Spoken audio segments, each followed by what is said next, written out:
Je m'appelle Anne-Marie Schwartz. J'ai été Anne-Marie Müller pendant 48 ans de mariage. Aujourd'hui, sur cette route de campagne, à 68 ans, abandonnée par mes propres enfants, le lendemain de l'enterrement de mon mari, je suis redevenue Schwartz. Et ce nom, il ne le connaissait pas.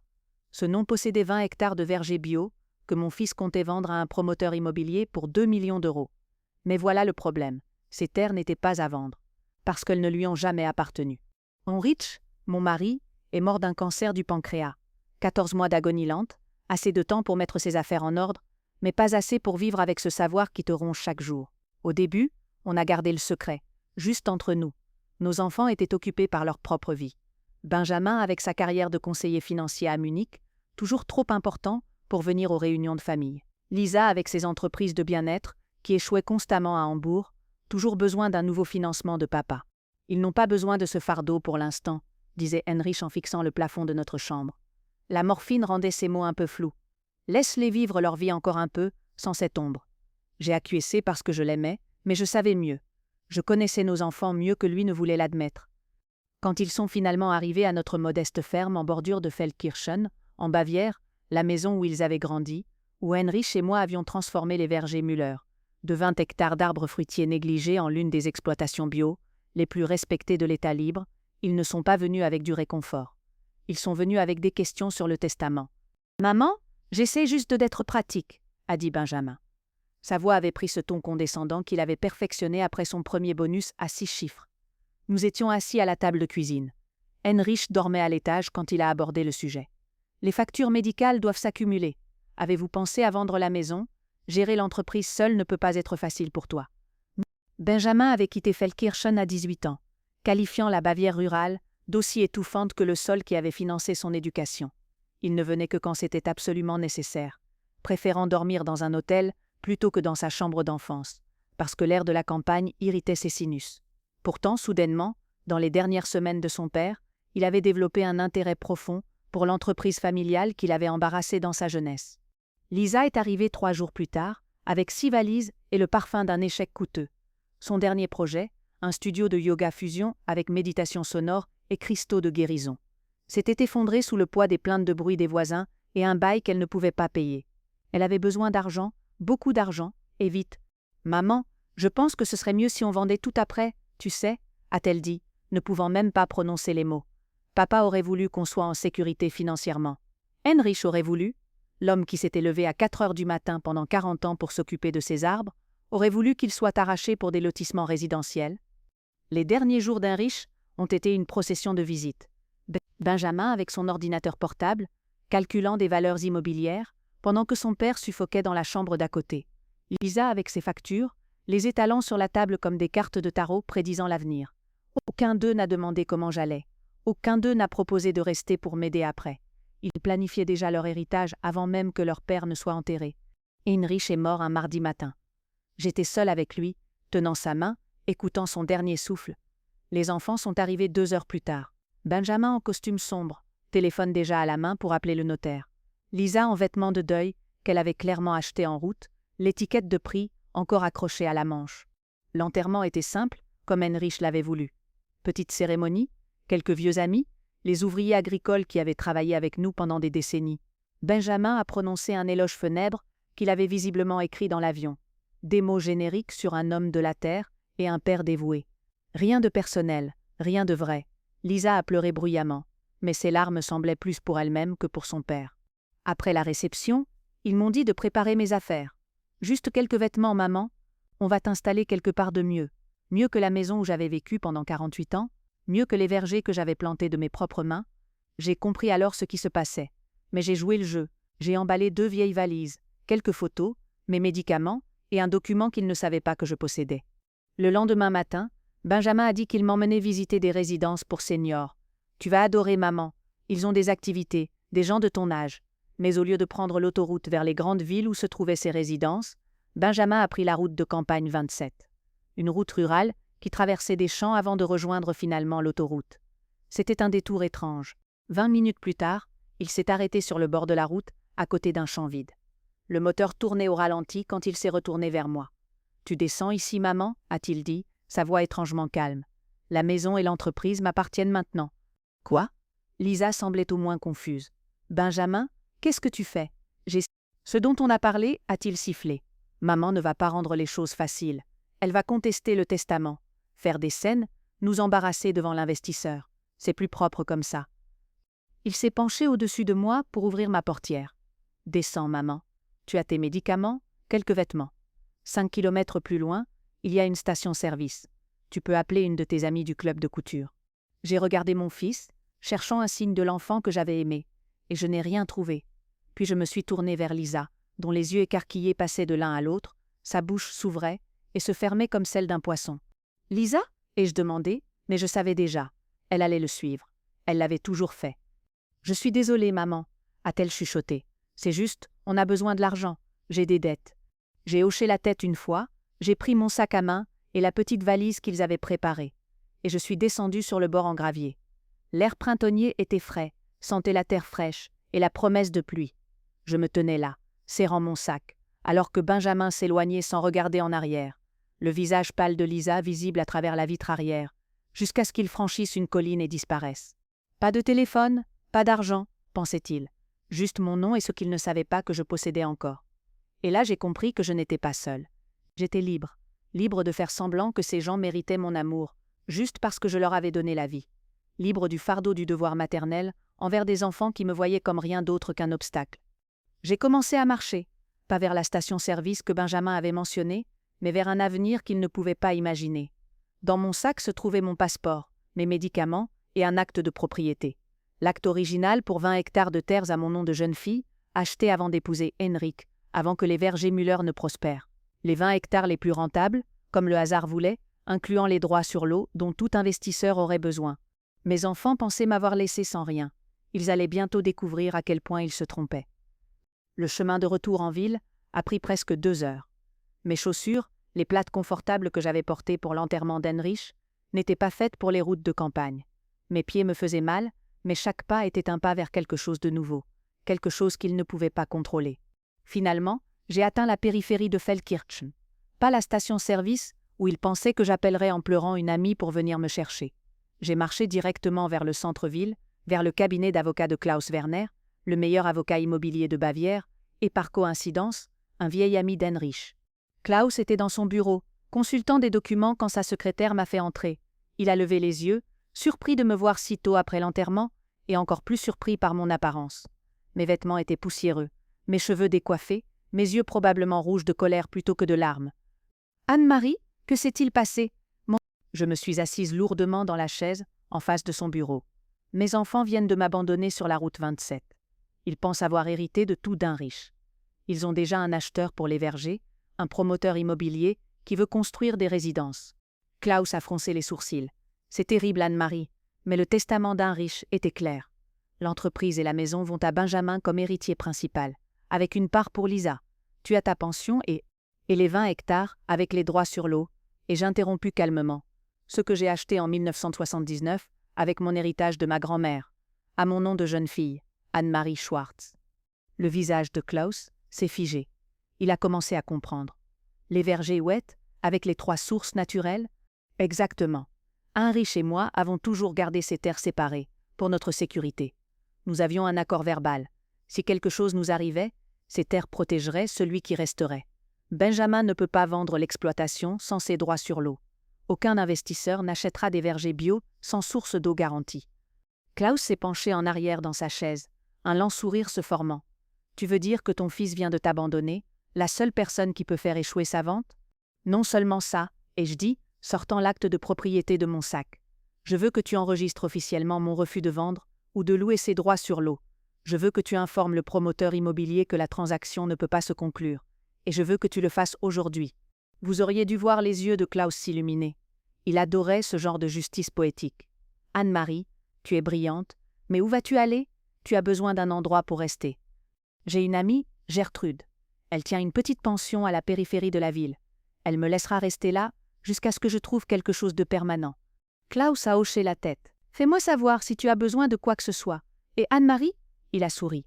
Heinrich serait fier de toi. Cette nuit-là, installé dans la petite chambre propre de la pension de Gertrude, avec le son des grillons dehors et l'odeur de la lavande du jardin, j'ai enfin pleuré. Pas pour Benjamin et Lisa, Pas même pour Anne riche, que j'avais déjà pleuré pendant ces 14 mois d'agonie. J'ai pleuré pour la mère, que j'avais été, celle qui avait cru élever de bons enfants. Cette femme était morte sur cette route de campagne cet après-midi. Le lendemain matin, mon téléphone a sonné. Un numéro que je ne reconnaissais pas. J'ai répondu par curiosité. Madame Müller? Une voix d'homme, professionnelle, avec un léger accent de Francfort. Je m'appelle Herr Schmidt. Je représente la société d'investissement Neuland. Nous avons un léger problème avec la transaction de votre fils, concernant les vergers Müller. Je ne suis plus Madame Müller, ai-je dit calmement. Je suis redevenue Madame Schwartz, et je ne vois pas quel problème vous pourriez avoir avec moi. Un silence. Puis Madame Schwartz, nous venons d'apprendre que vous possédez les droits sur l'eau essentielle à l'exploitation. Votre fils nous avait assuré que tous les droits de propriété étaient inclus dans la vente. Mon fils se trompait. Nous sommes prêts à négocier un prix séparé pour ces droits, un prix généreux. Ces droits ne sont pas à vendre, Herr Schmidt, à aucun prix. Sa voix s'est durcie. Madame Schwartz, soyez raisonnable, votre fils a besoin de cette vente. Nous avons déjà investi des sommes considérables dans l'évaluation et les plans de développement. Alors je suggère que vous parliez à mon fils de ses erreurs d'évaluation. Bonne journée, Herr Schmidt. J'ai raccroché, les mains tremblantes, mais pas de peur, d'adrénaline, de justice. Dans l'heure qui a suivi, Benjamin a appelé. Pas sur mon téléphone fixe qu'il connaissait, mais sur mon portable qu'il pensait que je n'avais pas. Il avait apparemment trouvé le numéro, par la pension. « Qu'est-ce que tu as fait » a-t-il hurlé. Pas de maman, pas de comment vas-tu, juste de la rage pure. J'ai exercé mes droits de propriété, et je répondu calmement. Ces terres nous appartiennent. Papa te les a laissées pour nous. Ces terres m'appartiennent depuis 1979, Benjamin, avant même ta naissance. Elles n'ont jamais été à Heinrich, donc elles n'ont jamais pu te revenir. Un silence. Je pouvais presque entendre les rouages tourner dans sa tête de financier. Tout va détruire l'affaire. L'investisseur va se retirer. C'est leur choix. Maman, il était au bord de la crise. Lisa a des dettes. J'ai des engagements. On a besoin de cet argent. Alors tu n'aurais pas dû m'abandonner sur une route de campagne comme un déchet, ai-je dit, et j'ai raccroché. Il a rappelé immédiatement. J'ai laissé sonner, encore et encore. J'ai finalement éteint le téléphone. Ce soir-là, Gertrude m'a apporté une tasse de thé à la camomille et s'est assise à côté de moi sur le petit balcon donnant sur son jardin. Autant, les gens parlent en ville, Anne-Marie. Ils disent que tes enfants t'ont abandonné et que maintenant tu te venges. Qu'en penses-tu, Gertrude? Elle a réfléchi un moment. Je pense que parfois l'amour maternel doit ressembler à de la dureté pour enseigner ce que la gentillesse n'a jamais pu. Cette nuit-là, j'ai dormi mieux que je ne l'avais fait depuis des mois. Les jours suivants ont été un tourbillon silencieux. J'ai établi une routine à la pension de Gertrude. Lever à 6 heures, petit déjeuner dans le jardin, longue promenade dans Feldkirchen. Les gens me regardaient différemment maintenant. Certains avec pitié, d'autres avec respect. Le bouche à oreille dans une petite ville est plus rapide qu'Internet. Frau Weber du marché m'a pris la main un matin. « Anne-Marie, tu fais ce qu'il faut. Mes propres enfants ont essayé de me mettre en maison de retraite pour vendre mon appartement. Tiens bon ?» Klaus m'a appelé le 3e jour. L'investisseur s'est retiré officiellement ce matin. Benjamin et Lisa essaient de trouver un autre acheteur, mais sans les droits sur l'eau, personne ne mordra. Les vergers bio sans source garantie, c'est du suicide commercial. Et financièrement, où en sont-ils? Benjamin a pris un crédit personnel pour financer les coûts de transition de l'entreprise. Il comptait sur cet argent de vente pour rembourser. Sans ça, Klaus a sifflé. Il est dans une mauvaise situation. Je n'ai rien ressenti, ni satisfaction, ni tristesse. Juste du vide où l'amour maternel aurait dû être. Une semaine après mon abandon, Lisa est apparue à la pension. Gertrude est venue me chercher, l'air inquiet. « Ta fille est en bas. » Elle a l'air désespérée. Lisa était assise dans le petit salon, ses mains tremblant, autour d'une tasse de thé que Gertrude lui avait donnée. Ses yeux étaient rouges, ses vêtements froissés. Elle n'était plus la femme élégante qui était venue à l'enterrement. « Maman » a-t-elle commencé, et sa voix s'est brisée. « Je suis tellement désolée. Je ne savais pas que Benjamin allait faire ça. J'aurais dû t'arrêter. J'aurais dû... Mais tu ne l'as pas fait, » et je dis calmement. J'avais peur. Benjamin m'a dit que si je ne coopérais pas, il ne me donnerait rien. Mes créanciers me poursuivent, maman. Je vais perdre mon appartement. Je pourrais aller en prison pour les dettes. Je l'ai regardée, cette femme de 42 ans qui pleurait comme une enfant. Et donc tu as pensé qu'abandonner ta mère sur une route était la solution? Non, je veux dire, Benjamin m'a dit que tu serais bien, que tu avais des amis qui t'aideraient, que c'était juste temporaire jusqu'à ce que la vente se fasse et qu'on puisse t'installer dans un bel endroit financé par la destruction de l'héritage de ton père? Elle a pleuré plus fort. Papa aurait voulu qu'on soit en sécurité. Oui, ton père aurait voulu que tu apprennes à te débrouiller seul, pas que tu vendes son âme pour couvrir tes mauvais choix d'affaires. Lisa s'est levée brusquement. Tu ne comprends pas. J'ai tout essayé. Chaque entreprise a échoué. Chaque relation s'est terminée. Je ne suis bonne à rien, maman. J'ai besoin de cet argent pour recommencer, pour avoir une dernière chance.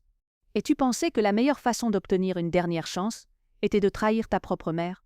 Elle a ouvert la bouche, puis l'a refermée. Elle n'avait pas de réponse parce qu'il n'y en avait pas. Elle est partie sans un autre mot, laissant sa tasse de thé intacte. Gertrude est entrée après son départ. Ça va? Oui, ai-je dit, et étrangement, c'était vrai.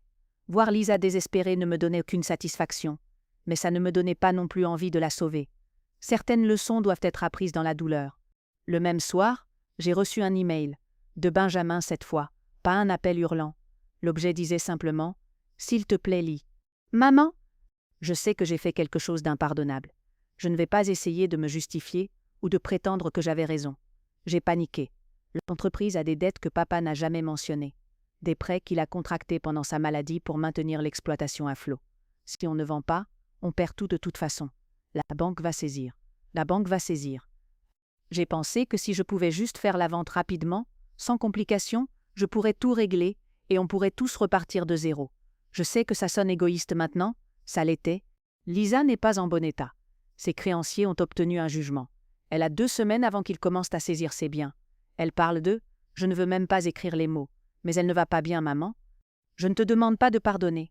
Je te demande juste de ne pas les laisser détruire Papa's Legacy par une saisie forcée. Loue-nous les droits sur l'eau, temporairement. Juste assez pour qu'on puisse trouver un acheteur légitime qui gardera les vergers en exploitation. Benjamin? J'ai relu l'email 3 fois.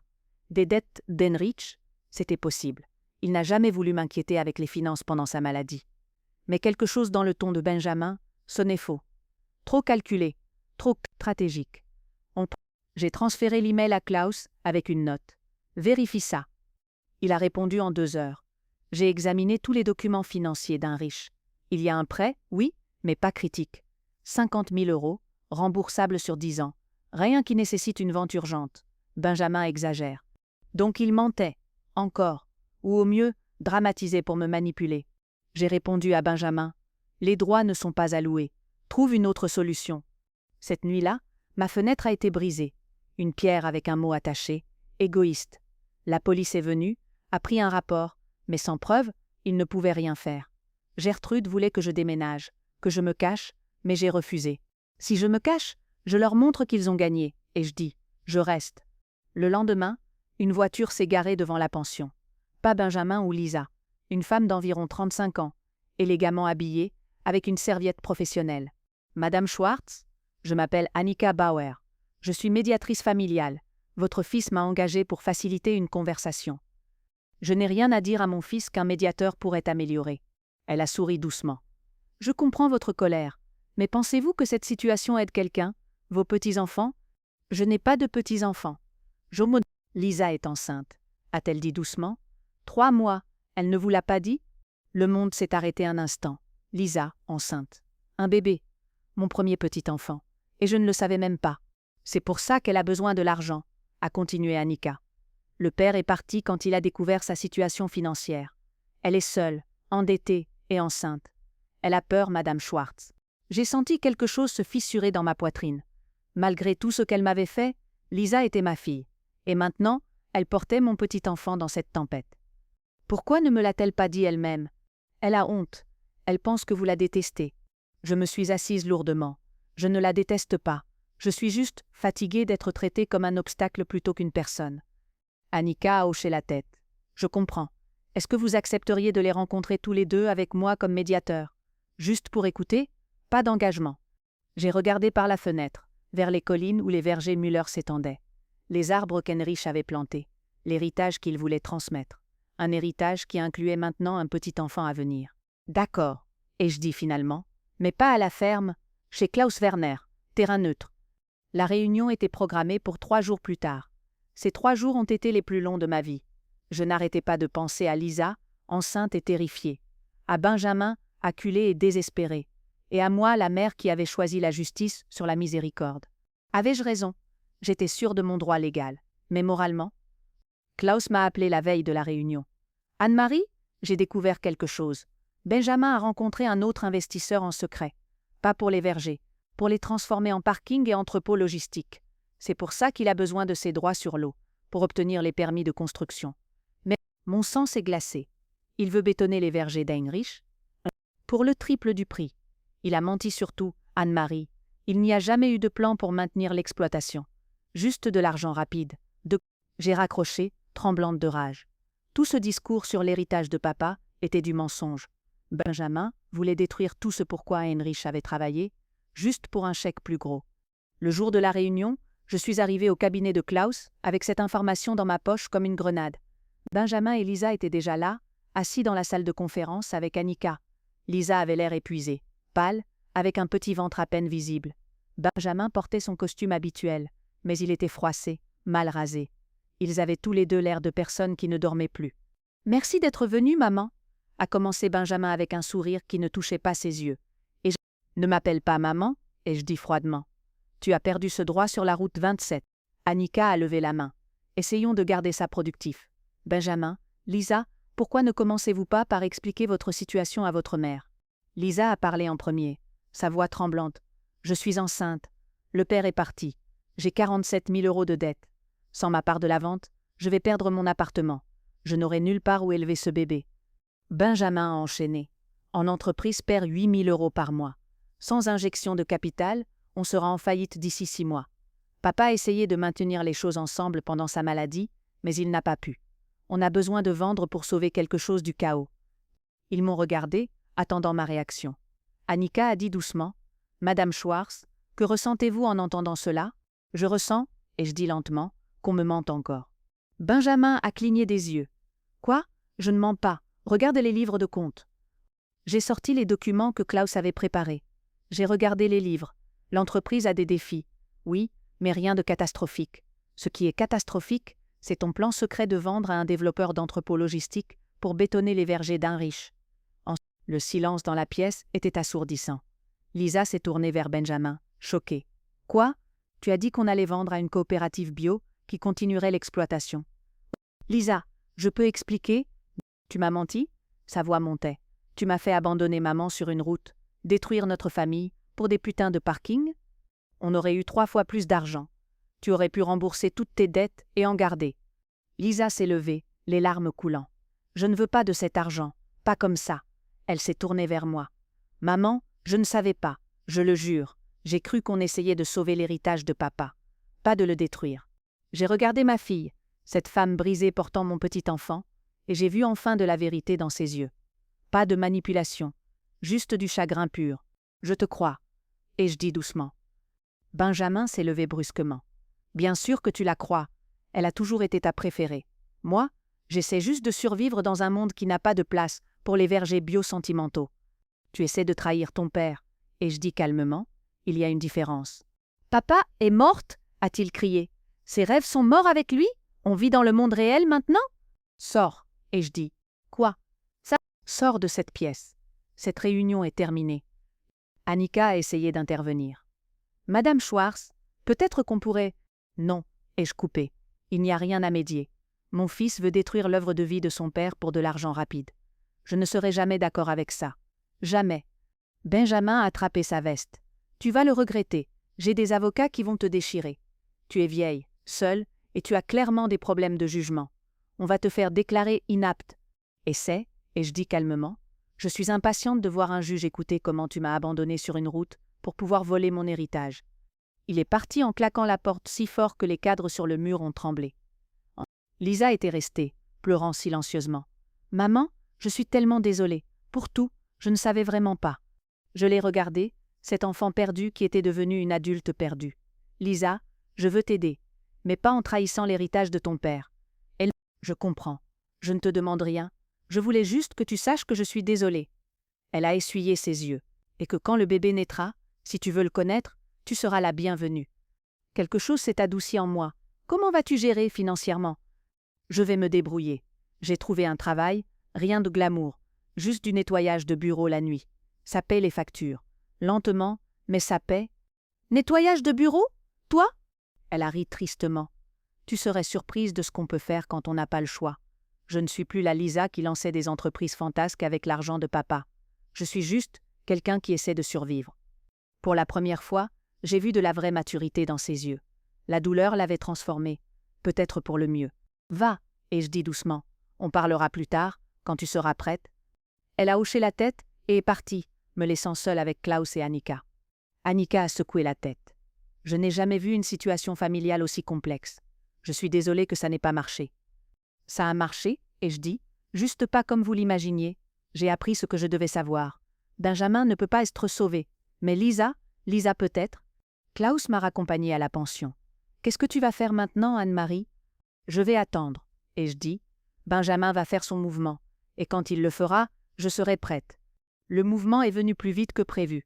3 jours plus tard, j'ai reçu une citation à comparaître. Benjamin demandait une tutelle d'urgence, me déclarant mentalement inapte à gérer mes propres affaires.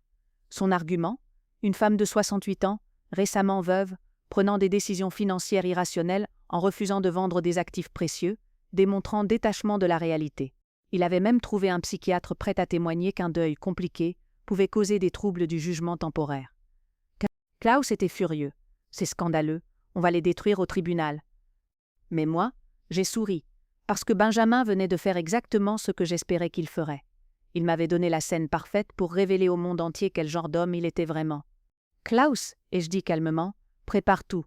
Chaque document, chaque email, chaque preuve de son mensonge sur les parkings. On va au tribunal, et on va gagner. Le jour du procès est arrivé comme un orage d'été, inévitable électrique. Le tribunal de district de Feldkirchen n'avait probablement jamais vu une affaire aussi médiatisée. Les journaux locaux en parlaient depuis des semaines. Fils abandonne sa mère, puis demande sa tutelle. L'histoire avait tout ce que les gens adorent. Trahison familiale, argent, et une vieille femme se battant contre son propre enfant. Je me suis habillée simplement ce matin-là. Pas de maquillage excessif, pas de bijoux coûteux. Juste une robe marine sobre que j'avais portée aux réunions de parents d'élèves quand Benjamin et Lisa étaient enfants. Je voulais que le juge voie une mère, pas une adversaire. Klaus m'attendait devant le palais de justice, avec 3 grandes boîtes de documents. On a tout, a-t-il murmuré. Chaque mensonge, chaque manipulation, il va le regretter. À l'intérieur, la salle d'audience était bondée. Des voisins, des amis, même certains ouvriers agricoles d'Heinrich étaient venus. Herr Becker, qui avait travaillé avec nous pendant 30 ans, m'a fait un signe de tête solennel. Pour Heinrich, a-t-il articulé silencieusement. Benjamin était assis de l'autre côté, avec son avocat, Maître Hoffmann, un requin de Munich, connu pour gagner des cas impossibles. Benjamin portait son meilleur costume, ses cheveux parfaitement coiffés, l'image même du fils inquiète, essayant de protéger sa mère vieillissante. Lisa n'était pas là. Elle avait appelé la veille pour s'excuser. « Je ne peux pas soutenir ça, maman. Je ne témoignerai pas contre toi. Benjamin est furieux, mais je m'en fiche. Bonne chance. » Le juge Richter est entré, un homme d'environ 60 ans avec des lunettes en demi-lune et une réputation de ne tolérer aucune absurdité. Il a parcouru les documents devant lui, puis a levé les yeux. « C'est une affaire inhabituelle, a-t-il commencé. Un fils demandant la tutelle de sa mère, alléguant incapacité mentale. Maître Hoffmann, présentez votre cas. L'avocat de Benjamin s'est levé, confiant. Votre honneur, nous sommes ici aujourd'hui non pas par malice, mais par nécessité. Madame Anne-Marie Schwartz, anciennement Müller, est une femme de 68 ans récemment veuve. Dans les semaines suivant la mort de son mari, elle a pris une série de décisions financières irrationnelles qui mettent en péril non seulement son propre avenir, mais celui de toute sa famille. Il a fait une pause dramatique. Elle refuse de vendre ou même de louer des droits sur l'eau essentielle à une exploitation familiale en difficulté financière. Cette décision n'a aucun sens économique. Elle condamne l'entreprise à la faillite et sa propre fille à la ruine financière. Pourquoi une personne saine d'esprit ferait-elle cela? Nous avons le docteur Schneider, psychiatre respecté, qui témoignera que le deuil compliqué peut causer des altérations temporaires du jugement. Madame Schwartz a besoin d'aide, pas de punition. Mon client cherche simplement à protéger sa mère d'elle-même. Le juge s'est tourné vers Klaus. « Maître Werner !» Klaus s'est levé, et j'ai vu le léger sourire qu'il réservait au moment où il savait qu'il allait gagner. « Votre honneur, cette affaire n'a rien à voir avec le bien-être de Madame Schwartz. Elle concerne l'avidité pure et simple. Mon client est en pleine possession de ses facultés mentales. Ce qu'elle n'est pas disposée à faire, c'est permettre à son fils de détruire l'héritage de son défunt mari pour un profit rapide. Nous allons prouver aujourd'hui que M. Müller n'a pas agi par inquiétude, mais par calcul, qu'il a abandonné sa mère sur une route de campagne le lendemain de l'enterrement de son père, qu'il lui a menti sur ses intentions commerciales, et qu'il cherche maintenant à la contrôler légalement parce qu'il ne peut pas la manipuler émotionnellement. Le juge a froncé les sourcils. Ce sont des allégations graves. J'espère que vous avez des preuves. Nous en avons, votre honneur, en abondance. Le docteur Schneider a témoigné en premier. Il n'avait jamais rencontré personnellement, juste examiné son profil, basé sur les informations de Benjamin. Il a parlé pendant 20 minutes du deuil, du stress post-traumatique, de la rigidité cognitive chez les personnes âgées. Quand Klaus l'a contre-interrogé, il a été impitoyable. Docteur Schneider, combien de fois avez-vous rencontré Madame Schwartz en personne? Je n'ai pas eu l'occasion de la rencontrer directement, mais 0 fois. Vous diagnostiquez une femme que vous n'avez jamais rencontrée. Les profils psychologiques peuvent être établis à partir. Oui ou non, docteur? L'avez-vous examinée? Non. Avez-vous parlé avec son médecin traitant? Non, mais avez-vous examiné ses relevés bancaires pour voir si elle gérait correctement ses finances quotidiennes? Ce n'était pas nécessaire pour. Donc vous avez pris l'argent de M. Müller et produit un diagnostic sans jamais rencontrer la patiente. C'est éthique dans votre profession? Le docteur Schneider est devenu rouge. Je travaille avec les informations disponibles. Les informations fournies uniquement par quelqu'un qui bénéficierait financièrement de votre diagnostic. Pas d'autres questions. Le psychiatre a quitté la barre, visiblement ébranlé. Le juge prenait des notes, son expression illisible. Ensuite, Benjamin a témoigné. Il a joué son rôle parfaitement au début. Le fils dévoué inquiet pour sa mère qui ne semblait plus elle-même après la mort d'un riche. Comment elle avait refusé toute aide et prenait des décisions destructrices. « Je veux juste protéger ma mère et l'héritage de mon père », a-t-il dit, sa voix cassée d'émotions calculées. Cette entreprise a été la vie de papa. La voir s'effondrer le tuerait s'il était encore vivant. Puis Klaus s'est levé pour le contre-interrogatoire. Et l'atmosphère dans la salle a changé. « Monsieur Müller, où avez-vous emmené votre mère le jour après l'enterrement de votre père ?» Oh. Benjamin a hésité. Nous allions visiter des résidences pour seniors. « Vraiment? Lesquelles? » Nous n'avons pas eu l'occasion d'arriver, parce que maman a insisté pour descendre de la voiture. Elle a insisté, ou vous lui avez dit de descendre sur la route de campagne 27, à 5 km de la ville la plus proche? C'était un malentendu. Un malentendu? Klaus a sorti un document. J'ai ici le témoignage écrit de votre sœur Lisa, qui était dans la voiture. Voulez-vous que je le lise? Benjamin a pâli. Lisa ne sait pas. Mon frère a arrêté la voiture sur une route isolée et a dit à notre mère de descendre, a lu Klaus. Il a dit que la maison lui appartenait maintenant et qu'elle n'avait plus de place chez nous. J'étais choquée, mais j'avais trop peur pour intervenir. Je porterai cette honte toute ma vie. Cela vous semble-t-il être un malentendu, monsieur Müller? Le silence dans la salle était total. Même l'avocat de Benjamin semblait choqué. Elle exagère. C'était plus compliqué que ça. Parlons de complications, a continué Klaus. Vous avez dit vouloir sauver l'entreprise de votre père. Mais j'ai ici un contrat signé avec Neuland Développement, pas pour continuer l'exploitation bio, pour convertir les vergers en entrepôts logistiques et parking. Pouvez-vous expliquer ça? C'était une option de secours. Une option de secours qui rapporterait 3 fois plus d'argent. Une option de secours que vous avez cachée à votre sœur et à votre mère. L'entreprise perd de l'argent. L'entreprise a un prêt de 50 000 €, remboursable sur 10 ans. J'ai les livres de compte ici. L'exploitation est viable. Ce qui n'est pas viable, c'est votre style de vie à Munich financé par les avances que vous vous êtes accordées du compte de l'entreprise. 120 000 € en 2 ans. Voulez-vous en parler? Benjamin s'est effondré. Toute sa façade de fils inquiet s'est fissurée. J'avais des dépenses. Le cabinet avait des exigences. Des exigences? Ou une addiction au casino que vous pensiez pouvoir cacher en vendant l'héritage de votre père? L'avocat de Benjamin s'est levé. Objection. Ce n'est pas pertinent pour. C'est extrêmement pertinent, a coupé le juge Richter. Cela va au cœur de la motivation. Continuez, maître Werner. Klaus a sorti une autre liasse de documents.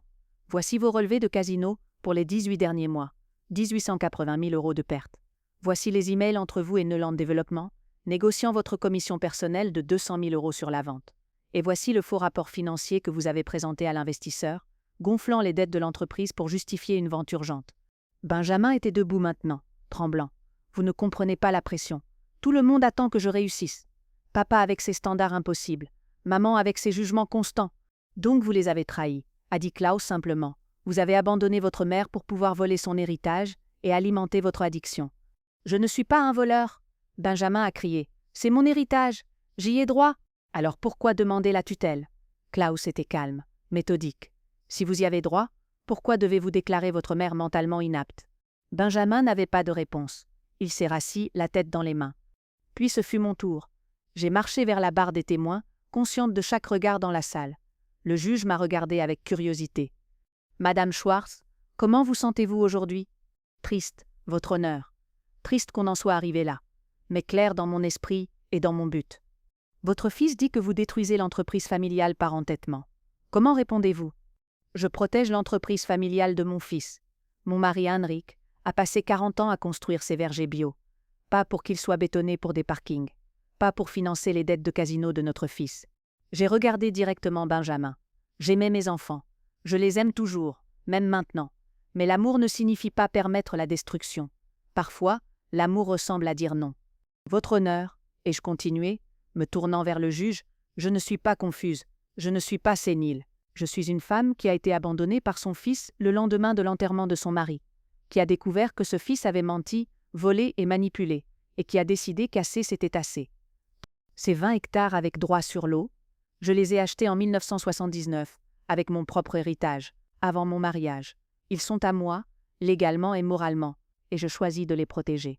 Pas par malice, par honneur envers l'homme que j'ai aimé pendant 48 ans. Le silence dans la salle était épais d'émotion. J'ai vu des gens s'essuyer les yeux. Même le juge a ajusté ses lunettes, cachant peut-être sa propre réaction. Klaus n'a posé qu'une seule question lors de mon interrogatoire direct. Madame Schwartz, si votre fils abandonnait cette poursuite et acceptait de préserver les vergers comme exploitation bio, travailleriez-vous avec lui? J'ai réfléchi longuement. Non. La confiance, une fois brisée à ce point, ne peut pas être réparée avec de simples promesses. Mais je travaillerai avec Lisa. Ma fille a montré du remords, de la croissance. Elle mérite une seconde chance. Lui, j'ai regardé Benjamin. Il doit trouver sa propre voie, sans détruire ce que son père a construit. L'avocat de Benjamin n'a même pas essayé de contre-interrogatoire. Que pouvait-il demander? Le juge Richter s'est retiré pour délibérer pendant seulement 30 minutes. Quand il est revenu, son visage était sévère. J'ai examiné toutes les preuves présentées aujourd'hui. Cette affaire est l'une des plus troublantes que j'ai rencontrées. Un fils qui abandonne sa mère, ment sur ses intentions, vole l'entreprise familiale, puis demande un contrôle légal sur elle quand elle résiste. Madame Schwartz a démontré une clarté mentale remarquable. Ses décisions, loin d'être irrationnelles, sont parfaitement cohérentes avec quelqu'un protégeant ses intérêts et honore sa défunt mari. De plus, les preuves montrent que M. Müller est motivé par l'intérêt financier, non par l'inquiétude. Ses dettes de jeu, ses arrangements secrets avec les développeurs et son traitement de sa mère démontrent un manque de caractère, pas d'inquiétude filiale. La demande de tutelle est complètement rejetée. De plus, je recommande une enquête sur la gestion financière de M. Müller, de l'entreprise familiale. Les fonds détournés doivent être remboursés. Il a frappé son marteau. Affaire close. L'explosion de murmures a rempli la salle. Benjamin est resté figé, son avocat lui murmurant furieusement à l'oreille. Klaus m'a serré dans ses bras. On a gagné, Anne-Marie, totalement. Mais je ne ressentais pas la victoire. Juste de la tristesse pour le garçon que Benjamin avait été, et du soulagement que ce cauchemar soit terminé. En sortant du tribunal, j'ai vu Lisa qui attendait dehors. Elle tenait un petit bouquet de marguerites, mes fleurs préférées. Ses yeux étaient rouges. « Maman » a-t-elle dit simplement. « Ma fille » ai-je répondu, et nous nous sommes embrassés pour la première fois depuis l'enterrement. Son ventre pressé contre le mien, mon petit enfant entre nous. « Je vais avoir une fille » a-t-elle murmuré. « Je veux l'appeler Anne-Marie, si tu es d'accord. » Les larmes que je n'avais pas versées au tribunal sont venues alors. J'en serais honorée. J'ai trouvé un appartement petit mais propre. Le travail de nettoyage paie les factures. Ce n'est pas glamour, mais c'est honnête. Pour la première fois de ma vie, je gagne ce que j'ai. Ton père serait fier. Et toi, es-tu fier de moi? J'ai regardé cette femme qui avait enfin grandi à 42 ans, qui portait mon nom dans son ventre et l'humilité dans ses yeux. Oui, je le suis. Je le suis. Nous avons marché ensemble dans les rues de Feldkirchen, planifiant l'avenir. Lisa voulait apprendre l'entreprise des vergers, correctement, de zéro. Elle voulait que sa fille grandisse en sachant d'où elle venait. Klaus a géré les détails juridiques. Benjamin a été contraint de rembourser les 120 000 € qu'il avait détournés. Face à la prison ou à la restitution, il a choisi de vendre son appartement de Munich. Il a quitté la Bavière peu après. J'ai entendu dire qu'il était parti à Berlin. Nous n'avons plus jamais parlé. Lisa et moi avons transformé les vergers en une exploitation encore plus florissante. Nous avons ajouté du tourisme agroécologique, des ateliers de cueillette, un petit café avec les produits de la ferme. La petite Anne-Marie est née en hiver avec les yeux d'un riche et mon nez. 3 ans plus tard, debout dans les vergers par une matinée de printemps, regardant ma petite fille courir entre les pommiers en fleurs, pendant que Lisa lui apprenait les noms des arbres, j'ai enfin ressenti la paix. Heinrich n'était plus là, mais son héritage vivait, pas dans l'argent ou la propriété, mais dans les valeurs qu'il avait essayé d'enseigner. Le travail honnête, le respect de la terre, l'amour qui s'exprime par la protection, pas la permission. Benjamin avait choisi son chemin, Lisa avait choisi le sien, et moi, j'avais choisi de ne plus être la mère qui sauvait ses enfants de leurs propres erreurs. J'étais devenue la femme qui protégeait ce qui comptait, même quand c'était douloureux. « Mamie !» a crié la petite Anne-Marie. « Regarde, j'ai trouvé une pomme. »« C'est un bourgeon, mon amour, » a corrigé Lisa en riant. « Dans quelques mois, ce sera une pomme. Tout comme toi. » Et je murmurais en les regardant. « Tout comme toi. » Certaines histoires ne se terminent pas avec des réconciliations heureuses et des familles réunies. Parfois, la vraie fin est d'apprendre qui mérite votre amour et qui doit être laissé derrière. Parfois, perdre un enfant est la seule façon d'en sauver un autre. Je ne regrette rien, ni les années perdues avec Benjamin, ni la douleur du procès, ni même ce jour terrible sur la route 27. Parce que tout cela m'a mené ici, debout dans les vergers d'Heinrich, regardant ma fille et ma petite-fille construire un avenir dont il aurait été fier. Et c'est plus que suffisant. Alors, qu'aurais-tu fait à ma place? Aurais-tu pardonné Benjamin? Aurais-tu vendu les terres pour la paix familiale? Ou aurais-tu fait ce que j'ai fait, protéger l'héritage à tout prix? Écris-moi dans les commentaires d'où tu regardes cette histoire. Je veux savoir jusqu'où mon expérience a voyagé. De Paris à Montréal, de Bruxelles à Dakar, où que tu sois, tu fais partie de cette communauté. Si cette histoire t'a touché, pense à laisser un like, non pas pour moi, mais pour toutes les mères et les pères qui ont dû faire des choix impossibles, pour tous ceux qui ont choisi la dignité sur la manipulation. Et si tu connais quelqu'un qui traverse une situation familiale difficile, partage cette vidéo. Parfois, savoir qu'on n'est pas seul fait toute la différence. Abonne-toi pour plus d'histoires vraies comme celle-ci. Des histoires de trahison et de rédemption, de douleur et de croissance, de fin et de nouveaux départs. Parce qu'au final, ce ne sont pas les histoires avec des fins parfaites qui nous changent. Ce sont celles qui nous montrent que même dans les pires moments, nous pouvons choisir qui nous voulons être. À bientôt pour une nouvelle histoire. Et souviens-toi, l'amour véritable n'a jamais peur de dire non. Avec toute mon affection. Anne-Marie,